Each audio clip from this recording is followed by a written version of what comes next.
Hey everyone, welcome to today's show. Today we are talking about the rise of AI voice agents. And the reason is we're about to have a watershed moment in AI voice. Amazon just released the new version of Amazon Alexa that is much smarter and kind of brings Alexa into this post-AI world. And it's going to open up a whole set of use cases around AI voice that people in society just weren't comfortable with before. And we're lucky today to be joined by Flo Crivello, who is the CEO and founder of Lindy AI. And he's going to break down all of the world of voice AI, how to actually build. He's going to walk through and show us how to build an AI agent who can book appointment, take inbound phone calls for your company, and make you real money quickly. And this is going to be transformational to any business who's looking to scale and might not have the time to just pick up the phone all the time. You all are building a platform for people to make AI agents, but voice agents are a huge part of the work that you're doing. And you probably know more about AI and voice than 99.9% of the humans on the planet. So I guess probably the right place to start is like, how are we going to be using these AI voice use cases? And like, what are you seeing companies do already? We are seeing an explosion of use cases and usage around AI voice agents because it is truly a new capability.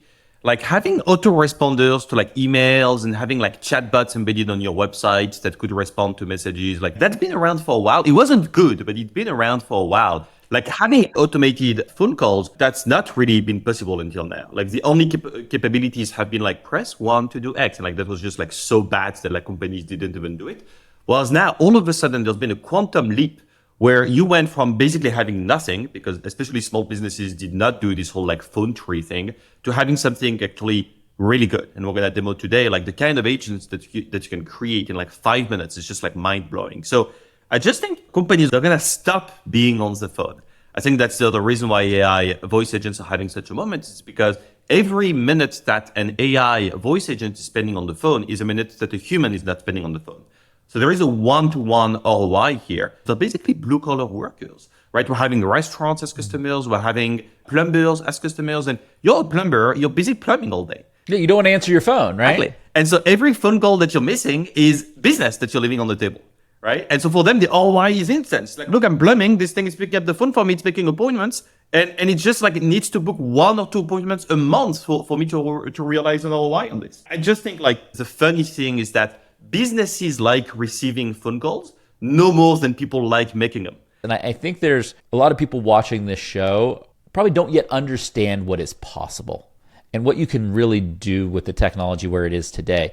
Could you maybe walk us through some use cases, like an education session for us of like, if you're a business out there today, how can you actually use voice agents today? I'll do a live demo because I think that's just the easiest way to really wrap. Yeah, I love a good live demo. Lindy is the name that we give to our AI agents. And I'm going to go ahead here and create a new Lindy from scratch. So I'm going to call it the Marketing Against the Grain Lindy.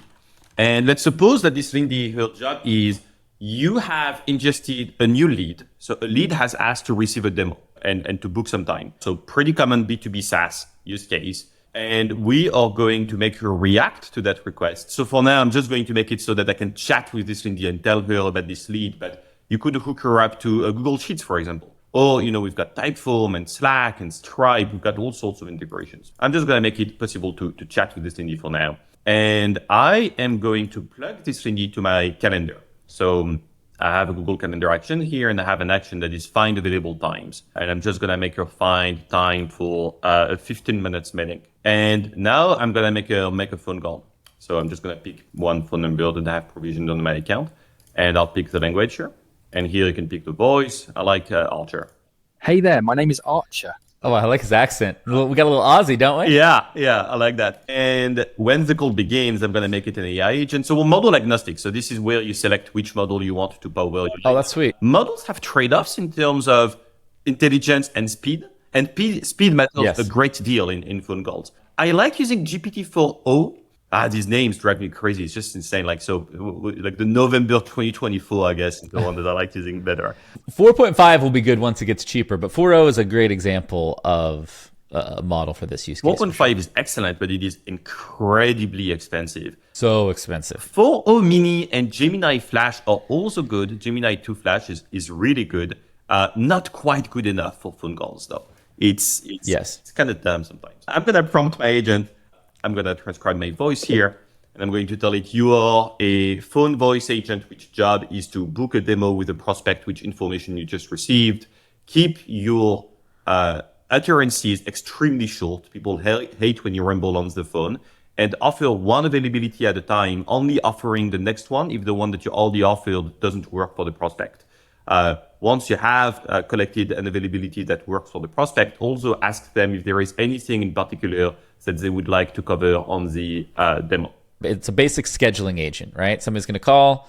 They're going to try to find a time, and they're going to give you a little bit of context as to why the heck that call's happening. That's exactly right. So you can see here, and I think this is the thing that people underestimate. Like, I've basically created my AI voice agent right here. It's 4 steps. It's like 2 minutes. And the prompt, people always ask me like, oh, do you have any advice for like how to prompt engineer these things? I think like speak naturally like I just did with my disgusting French accent, and it just works like first shot. Prompt engineering is really just like a proxy term for like, do you understand the problem you're trying to solve, and can you articulate it clearly? Right? And now the models are so good, you don't have to format it in specific ways and be super detailed, but you do have to know the problem you're trying to solve and like the specifics around the problem you're trying to solve. Like your prompt was a great example. It's like, I'm trying to get people to book a meeting with me. I only want those meetings to be 15 minutes, and I want to know what that call is about.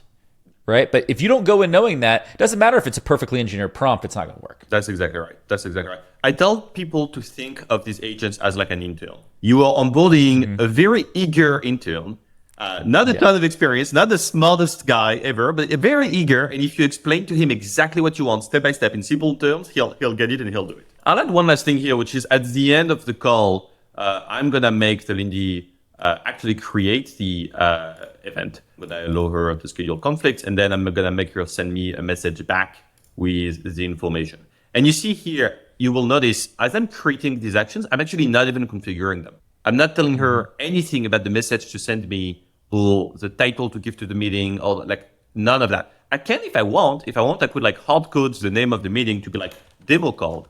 But I'm not doing that. I'm just going to let it to auto. And that's the beauty of AI agents is like they can figure it out, right? So now let's run a test. Call Flo at, this is my phone number. I'm wondering if I should just, whatever. This is my phone number. And his email is flo@lindy.ai. So I'm going to receive the phone call. Oops. Hello. Hi, I'm calling to schedule a demo. Are you available today? No, I can't meet today. How about Monday morning? Yeah, what time do you have in mind? 9 a.m. Does that work? Yeah, 9 a.m. works. Is there anything specific you'd like to cover during the demo? I'd like to talk about voice agents and how they can help my business. Got it. I'll make sure we cover voice agents and their business impact. See you Monday at 9 a.m. Thank you. You're welcome. Have a great day. That's it. Took 2 minutes. This takes about like 1 more minute to execute the after call ends branch. We're waiting for a callback from Twilio. But you'll see after the call ends, it's going to create the calendar event that we just agreed upon, and then it's going to send me a message back to be like, hey, we did it. Hey everyone, I want to talk about prompting with you today. Being great at prompting is like gives you superpowers. It changes how you can build and work and do everything with AI. And because of that, we wanted to make a special guide just for you around how to get better at prompting framework for how you actually build prompts. And so we've got this baseline framework that you can then go and build and customize any prompts that you want to. You can check it out in the link in the description below. And right now we're gonna get back to today's show. Yeah, what you're really walking through here is like, this is kind of a universal problem most small, medium-sized businesses have, right? Once you get to an enterprise, yes, this problem exists, but it's way more complex. But the thing that actually matters here is the coverage. You know, there's still a massive amount of these phone calls are just getting unanswered, right? Yeah. I guess my question, because I'm going to play a little bit of like the the listener viewer here, what if it's not as straightforward? What if it's not just like a demo call, right? Like what if it's a more general purpose phone number where it's like maybe they have a customer question, maybe it's a demo, maybe it's something else.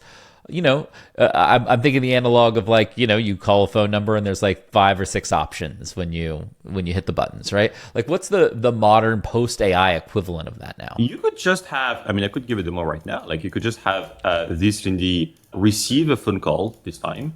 I'm going to make her in English. I'm going to make her Eric's voice. And I'm going to make her enter a voice agent here, which is, again, I like for November. And I'm going to be like, suppose I'm a restaurant, right? So you are the receptionist of a restaurant. You are fielding phone calls. You help people book reservations and you help people inquire about business hours. About business hours or 12 p.m. to 9 p.m. Monday to Friday. Just making something up. Obviously, if you want to make reservations, you will need to connect it to your reservation system and so forth. But right here, now I can make this phone call. I'm using this example, by the way. You would be shocked. Restaurants receive an enormous amount of phone calls at peak hour, right? And those companies run. Oh, of course. Like that's the problem, right? These restaurants are getting called when they don't have any time to answer these calls. That's right. And half of these calls are just, are you open? It's like, yes, we're open. No, right? Hello. Hello, thank you for calling. How can I assist you today? Yeah, I'm just calling to check if you're open. We're open Monday to Friday from 12 p.m. to 9 p.m. Let me know if there's anything else I can help you with. No, that's it. Thank you. So in actuality here, what I would do is I would prompt it to be like, use the current time to tell them if you're currently open and so forth, right? This is just like a simple example. But I think that gives you a taste of, it's just prompting. Just prompt it to do it. Yeah, it's just prompting. And then it's a little back about going back and looking at the interactions that you've had and adding new prompts and new instructions, right? Like you're just kind of building more logic as you determine that your customers need different stuff. That's right. You can also make it also just like transfer the call, right? You could just transfer the call is like if the person seems pissed on the line or if you're lost and apparently you're not helping, just transfer them to me. I love that. So you obviously have people using this, and it's a live product that people can go and view. What have you learned about people's willingness to interact with an agent on the phone? How do people? Do you have any issues? Consumers like it. What have you taken away? Like, what's the data say? It's definitely working. Yeah. The ROI is tremendous. But I will say, like these demos here that I'm giving, I'm speaking to the agent in a way that I know it will understand. And in particular, yes, of course. One thing we are finding people have to adjust to a little bit, at least in these early stages, is you've gotta be mindful of the latency. Latency right now is the name of the game for these AI voice agents. We're doing an insane amount of work to reduce this latency to a minimum. So, for example, we do this thing we call a speculative generation. So behind the scenes, we are continuously pretending as if the person stopped speaking. And we're generating the response, right? And if we detect that the person actually stopped speaking, then we had started generating the response 300 milliseconds ago. So right here, we just shaved 300 milliseconds, right? So there's a lot of tricks like that you can do to shave some latency, but there is always latency that remains much more than for humans. Another thing that these AI agents are still not as good as humans for is interruption. Like when it's in the middle of talking, like if you try to interrupt, it's not going to be as smooth as a human. So, we are finding there is a little bit of an adjustment here to be made, but by and large, I mean, you're seeing the experience. It's quite good. It's really almost as good as a human. Yeah. What we're saying here is that the contextualization is pretty good. It's the social norms, like the interrupting and the latency. That's the challenge. And as somebody who's used voice agents, who's used video avatars, latency is the issue. It seems like that's a solvable issue. Like, how far are we away from like that not being the primary issue here, you think? I would say the current latency is like 7 out of 10. I think a year from now is going to be 8 out of 10, 8.5. I think if you want 10 out of 10 latency, I have a hypothesis that it's going to require a re-architecture of the models. It's going to require what we call full duplex audio in and out models. So today, many of these voice agents, they're actually not audio models. They're still text-based models. And you're adding on top of that a transcription model, right? To turn the audio waves into text. And then the text back into audio waves. Some of these models actually do accept audio tokens, not all of them. And even those are quite immature, but even those that don't accept full duplex audio tokens. So they can't receive tokens at the same time as they can send tokens like a human can. Like you can use your ears at the same time as you can use your mouth. Even the native audio models can't do that yet. There are some labs that are working on full duplex audio models, but I think it's at least a year away, maybe. Okay, so that was honestly just a bunch of personal curiosity for me because I see so much potential and I'm so excited. One of the reasons we're doing this show is because I think this type of automation and support for businesses, especially small and medium-sized businesses, is so transformative. But there is some like uncanny valley. I do think at like 8 out of 10, like you said, where you thought we'd potentially be in a year, that does work for the vast majority of use cases. Not for everything, but probably for like 80+%, right? 100%. 100%. Okay, so that to me is exciting. Yeah. We never jump on a call, or like I would say like almost never. I think maybe it's happened like with 1 or 2% of our deals. Like when we jump on a call with a prospect, and they tell us about their need and we show them what agents can do, it works. Like they're happy. Like the reason why a deal may not go through, actually the vast majority of the time has to do with internal reasons, not with the state of the tech. Well, yeah, I think the internal reasons is an interesting, that's kind of why I was asking about how people are perceiving the technology from the consumer side. Because I imagine if somebody's watching this and they're like, oh, this is pretty cool. I'd like to run this for my business, but like my coworker is going to hate this, or my boss is going to hate this because they're going to think it's a bad customer experience to not have them talk to a real human, which I don't agree with personally. And I think that in many ways it's a way better experience because you're not going on hold. You're getting straight to the problem you're trying to solve very quick. I saw that one of the things you can do is like connect your knowledge base so you can get basic support questions answered, which is super valuable, right? Like, how do you think about like the consumer side of this and the objection? Like, do those objections make any sense, or is it like they're just kind of stuck in an older way of thinking? Yeah, the bigger issue we're meeting is not even an objection. Like most of the time, people are in. The bigger issue we're meeting is technical. You need to integrate with your internal systems, and it's only once you try to integrate these things into your internal systems, like especially big and large and old organizations, that's when they realize that their APIs are not that good. So we try to integrate with these internal APIs, and we're like, it's not documented, it errors out half the time, the error codes are not clear. And so there was actually a lot of iteration about, like, look, like the platform works, like it's just our API is not what we thought it was. So now we need to fix the API and expose more information or less, fix the error codes and so forth before we can really get this thing to work. So it's really the technology side, and if you're in technology at all and you're watching this, like integrating with phone systems is not historically been an easy thing to do, and the back office systems and phone systems is a little challenging, but I know we'll get through that. So if you were, as we went through the demo, we kind of understand the use cases. If you're out there as somebody who is the top expert, like somebody who really knows a lot about this, what advice would you give to the businesses out there who are trying to scale with AI, with voice AI, in terms of like how they're interacting with their prospects and customers? What would you tell them? I think the biggest advice I give to people is start small and start fast. I love that. We jump on calls all the time, and people are so excited. And look, I share the excitement. That's why I'm working on this. Now, like, I want to do this, I want to do this, I want to do that. And even myself, I have to sometimes hold myself back. I'm like, look, hey, let's do all the things, like 100%. Let's start small, though. Like, what's the one problem that you want to do? And once they've defined that, even then, very often we have to smaller, right? Like, let's get a win on the board, like tomorrow. Right? And really start to build the muscle memory, start to build the expertise with these internal systems and build momentum like that, even internally, right? So like get to a point where you're like 24 hours later, I've got something that works and delivers value to my business. And then iteratively add to it little by little by little by little by little. Yeah. I think the takeaway for me here is like, is the technology perfect yet? No. But is it by far good enough for most use cases? Yes. So don't worry about that. Don't overcomplicate it and start getting some of that basic value. Even if you're only using it for some very basic use cases, as we've talked about, like, so it's a big free up of time and an improvement of customer experience. Because the last thing I want to do is just like sit on hold for 20 minutes waiting to talk to a human. Yeah. Right?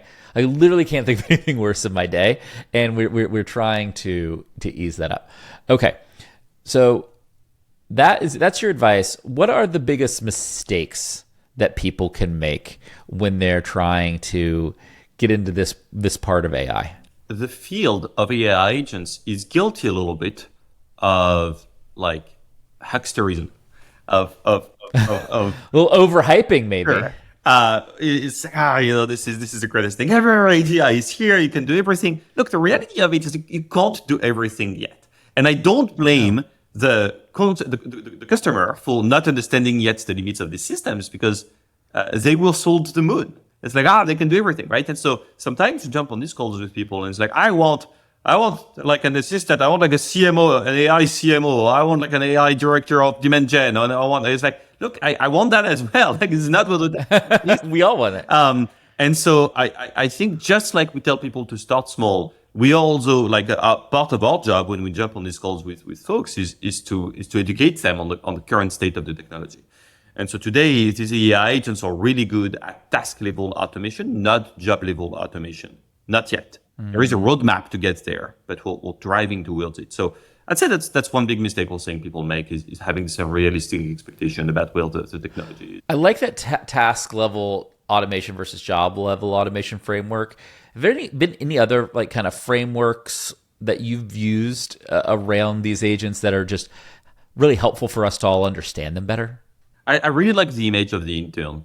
Yes. I think the intern is good because it's like you wouldn't ask your intern to like own an entire demand gen program. You ask your intern to go grab coffee. Right? I don't know.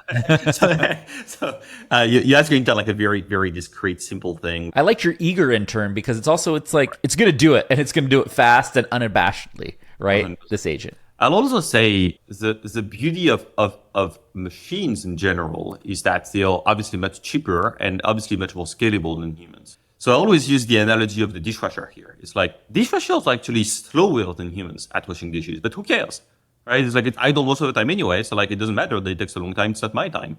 And so I think here it's the same thing. It's like, look, even if it was slower than you, it wouldn't matter. And sometimes it is slower than you.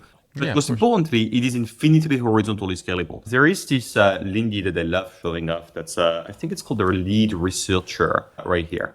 I have this list. I have the CSV here of unicorn founders, and I can drag and drop a CSV here in the Lindy, and it's basically going to create one task per row in the CSV. So this CSV contains a bunch of contact information of unicorn founders. And now you'll see the beauty of it. So this Lindy's job is to research each of these leads online. So I can open any of them here. Like there's a Ramp right here. There's a Sana. So it's researching the company and the founder, and then it's writing an outreach email.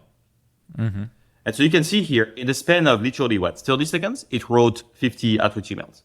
Like this is like a day's worth of work for like a Ramp. Right. So to me, that's the other amazing thing. It's like, don't try to replace like a full human. Identify the task of a human that can be cleanly encapsulated like that in an AI agent, and then just crank the wheel. Just like get this thing to do it at scale for you. I love that. And it was kind of the theme of today's show. It's like all about scale, and that AI continues to be a big unlock of scale. And the customer service part of this, the rep part of this, those are going to be two ways. Those are two places where companies spend a lot of time and a lot of money, right? And to get more efficient. And the other thing I would say, my observations, kind of my last question for you before we close out today is like, people often think about AI and agents as being way more efficient. I have found them to not just be way more efficient, but to lead to way better results as well. It's like you get both. Have you seen that same thing? I would say they're like way more consistent for sure. So they may not get it right first shot, but for example, customer support automation is another one big use case of ours. And so, look, it's just like a human, right? You onboard it. I would say actually that is another big piece of advice that I give to people is like, be patient. I'm always surprised like the difference in expectations that people have when it comes to onboarding AI agents versus onboarding human coworkers. You onboard the human coworkers, you're fully prepared for them to be sort of like ramping up for the first couple of weeks. You onboard an AI agent, you expect it to work like first shot within the first hour, right? And so I'm like, be patient and be ready to iterate on your AI agents continuously. The good news is that once you've iterated on it and once you found like the right prompt and the right instructions and so forth, then you just know it's going to consistently follow the prompt and it's going to like scale to infinity with it. So for sure, I think the consistency has been a huge plus. Perfect. I love that. That is, I think, a great note to end on. I really appreciate you actually showing us the tools today and what is possible, because I think we're all trying to learn where we should really put AI into our business, and like the customer support phone use case is like a really great example that works in the here and now. Flo, I thank you so much for joining us on Marketing Against the Grain. We'll see everybody on the next show. Thank you so much, Kipp. This data is wrong every freaking time. Have you heard of HubSpot? HubSpot is a CRM platform where everything is fully integrated. Whoa, I can see the client's whole history, calls, support tickets, emails, and here's a task from 3 days ago I totally missed. HubSpot. Grow better.